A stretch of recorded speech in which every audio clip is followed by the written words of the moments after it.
So we've spent a lot of time welcoming our partner into our different worlds, getting to know one another's world, getting to know each other's pasts and experiences and the things we have found inspiring in our lives. So now I want to talk about what we admire and appreciate about one another. As we go into one another's world, we can discover all sorts of things that we admire, things we didn't even know about each other before. And it gives a context to the things that we find challenging too. Love grows when we focus on what we admire and what we appreciate. Now, this may sound obvious, but how often do we forget to tell our partner what we love and admire and appreciate and respect about them? Often we're so quick to criticize and slow to praise. So I want you to keep a growing list of your partner's admirable qualities and to focus on them, to discover what you really find amazing about them. So just write down now, I respect.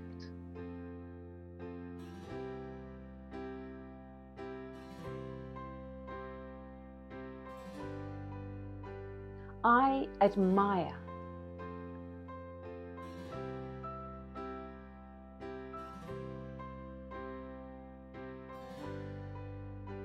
I appreciate.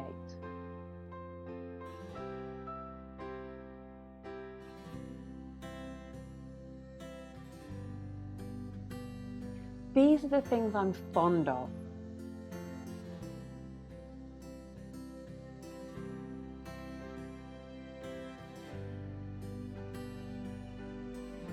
Pause the video and just take some time to write those things down so that you've got a growing list of things that you can focus on, particularly when things aren't going so well in your relationship.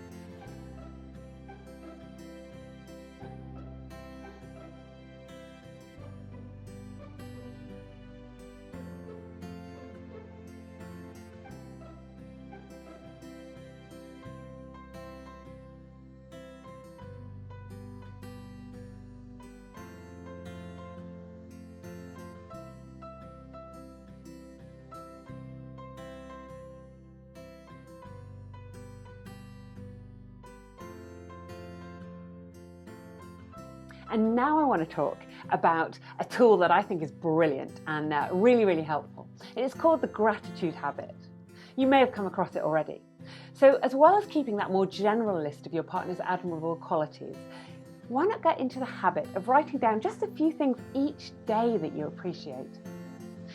If you express these things to one another, it creates an atmosphere of appreciation in your relationship, and it's the quickest way to turn things around when things are not going so well.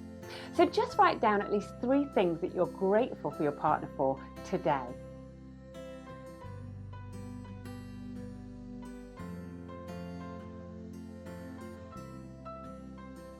And start that appreciation diary. Take every opportunity you can to tell your partner, because it's not just the thought that counts. Send them a text. Just drop it into conversation. Maybe even say these things to other people so that they can pass them on. A third-hand or a second-hand compliment is even better than one face-to-face.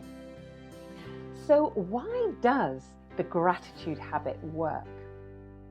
Because our emotional energy follows our attention. What we focus on expands, we know that. So every time our attention is focused on something negative in our partner, we are honing our ability to detect faults. And those faults appear to grow. But when we practice gratitude, we strengthen our ability to focus on the best in each other. And then all our partner's positive attributes grow instead. It's not that we're deceiving ourselves, we're not fooling ourselves. All those things are true, but we can focus on what's better. And as we do that, we rise to each other's expectations of us. So what 3 things are you particularly grateful for your partner for today? How can you express them in a way that your partner understands? So number 1, I really love this about you. Number 2, I appreciate it when you do this. Number 3, thank you for being in my life. I'm so lucky to have you. Keep writing and share these things with your partner.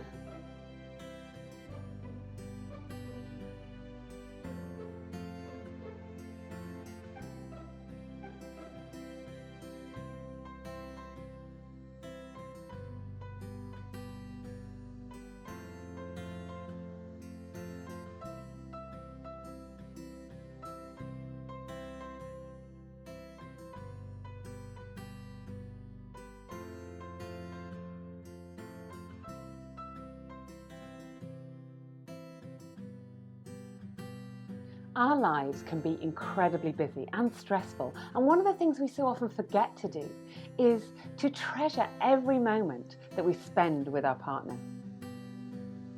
Now, this phenomenon of busyness and stress is not new. It's been like that for millennia. Beware of the barrenness of a busy life, said Socrates. And we know that relationships work best when we have time to focus on spending time with our partner. But how much time is enough? Now, surely that's different for everyone. Well, there may be differences, but studies clearly show that relationships thrive when couples are spending at least 5 quality hours a week together. And that's time when they're focusing on one another without the distractions of children or screens. Some people find it hard to imagine having 5 hours of spare time. But when you recognise that this is the glue that is holding your relationship together, then it becomes so much more easy to prioritise.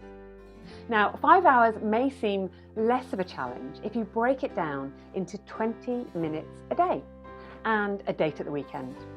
Now, that isn't all that much time, and we can all prioritise quality time with one another when we know that this is the thing that's really going to make our relationships resilient. So what do we do in this quality time? Well, one way of doing it is to break it down into the times that we come and go and spend together. So think about partings. When we part at the beginning of the day, what do we say to each other? What do we do? Maybe we have a couple of minutes chat and we ask each other what's happening in the day so that we can remember. That will make a huge difference. Maybe we spend just a few seconds giving each other a warm hug and a beautiful kiss. Maybe you do the same when you greet each other at the end of the day. An enthusiastic welcome home sets the tone for the whole of the rest of the evening. Just the first 4 minutes of that interaction can make your evening either wonderful or challenging. So focus on how you're going to be when you meet one another again. I'm going to talk about something which is really important, and that's something called a stress relieving conversation. That's when you just take 10 minutes to download the challenges and the joys of your day. And as you listen to each other, always side with your partner. Talk about the stresses of work so that you offload them and they don't pollute the relationship. As you're listening, just be with your partner. Spend 10 minutes a day just giving one another compliments. It could be a word of thanks. It could be that gratitude habit that we talked about. Scattering that throughout the day, just a few minutes here or a few minutes there, it will reap huge rewards in deepening your intimacy and your respect for one another. When we know that we are being appreciated, we really value the other person more, and it creates a loving environment in the home. So touch is something which is also important as we're thinking about how we treasure our time together. When we hug each other, when we feel close and safe and secure, it calms our entire nervous system and it actually makes us stronger and healthier. So put your arm around your partner, touch your partner's hand. It's a great way to ward off illness and depression. It actually boosts your immune system so that you have less illness, less contagious illness. Goodnight kisses are especially beneficial, of course, because it's the last thing you do at night and it settles you for a lovely, peaceful night's sleep where you know that you're connected with one another. And the other way to have great quality time is to spend time dating. Prioritise at least 2 hours a week if you can to go on a date, to do something different, or to do your favourite things together. If you think through all of the things I've talked about, 5 hours a week is actually quite easy to find. Tiny amounts of time each day, each moment. It may seem insignificant. It may even seem trivial. But those moments can strengthen the bond between you, and it will help your relationship survive when you're going through the challenges and the storms of life. Research has also found that it's one of the best ways to make your relationship affair-proof. If you want to be sure that your partner's never going to stray, then spend 5 quality hours a week together, loving one another and being open with one another.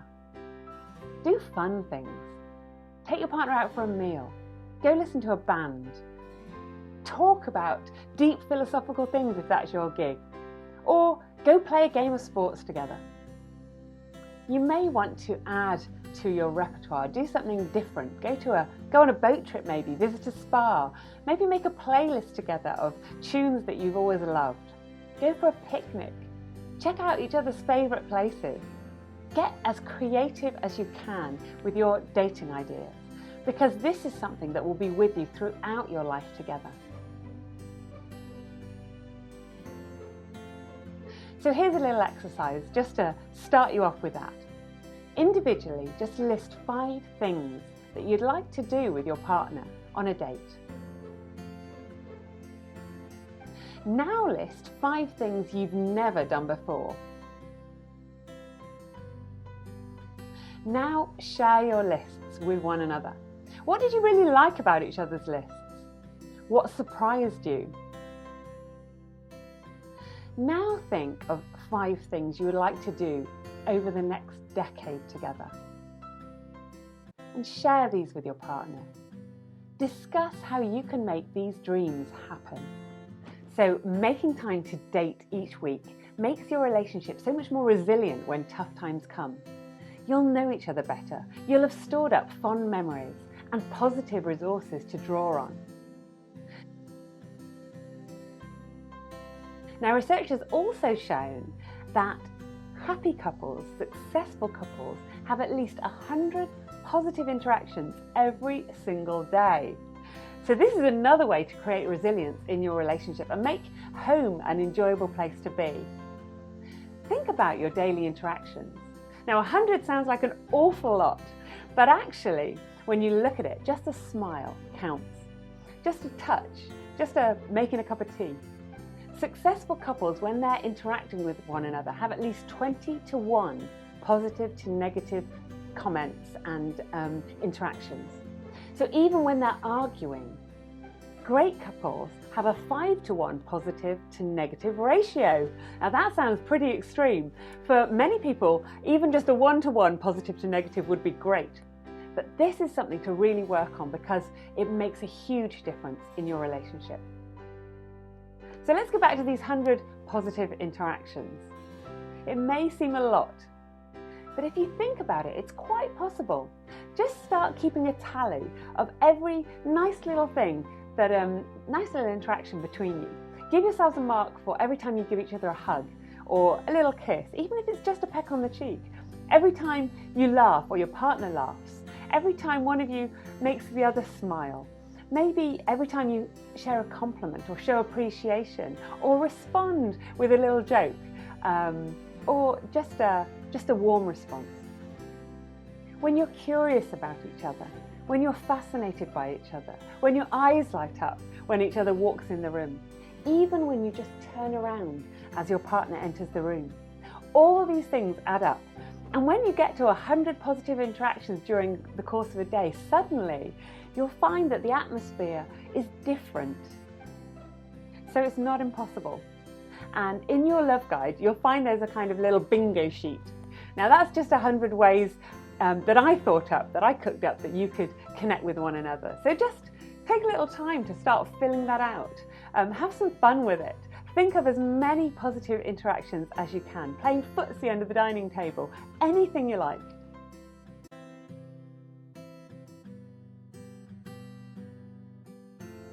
So one of the other ways to treasure the time we spend is to make regular time for intimacy. Researchers have found that in most relationships where couples have a great love life, they don't leave sex to something that always happens spontaneously. Now that may sound like it's taking the fun out of sexual intimacy. The reality is that it's unrealistic to hope that we're continually going to feel irresistibly and simultaneously drawn to our partner at exactly the same time that they're feeling irresistibly drawn to us. So couples who continue to have a great sex life actually schedule opportunities for intimacy. Now that may sound a little bit dry and dull, but there can still be that element of excitement. Make things different. Do things that you haven't done before. Create a different environment each time so that you have a loving, warm, nurturing, intimate setting where intimacy may or may not happen. I mean, you don't have to make love every time you schedule that intimate time. Try different things, try massage. There's so much advice out there on how to make our love lives really exciting. And this isn't a program where we're going to go into great depth about that.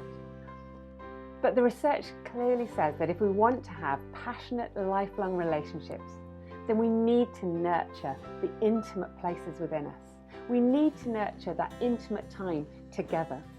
We need to create intimacy with each other rather than just leaving it to chance. Love is not fated, it's created. And it's created in every choice we make, whether that's a choice to be closer to our partner or to pull away. So think about what makes you more open to intimacy. And spend some time just jotting down ideas that you have so that you can make yourself more willing and more open to be close with your partner. There's a little list, and I'll read some of these to you. I feel more open to intimacy when my partner gives me compliments, when my partner listens to me with their full attention, when my partner gives me a gift, when my partner's done something really practical to help me. I'm more open to intimacy when my partner welcomes me with open arms, when I feel free to really be myself. I feel more open to intimacy when I feel confident about other areas of my life. I feel more open to intimacy when I've been away and I come home and I feel welcome. I feel more open when I'm relaxed, when I'm not feeling the pressures of work or domestic life. Or when I've done something creative or dramatic or musical. Maybe when I've listened to some passionate music or some enchanted melody. I feel more open to intimacy when I spend time just thinking about my partner's wonderful qualities. I feel more open to intimacy when I've done something surprising or spontaneous, when I've pampered myself, when I've dressed up, when I've been to a party, when I've received lots of positive attention. Add to that list and share your lists, or as many of those things as you can, with your partner, so that your partner's aware of what things make you more open to loving, intimate times together.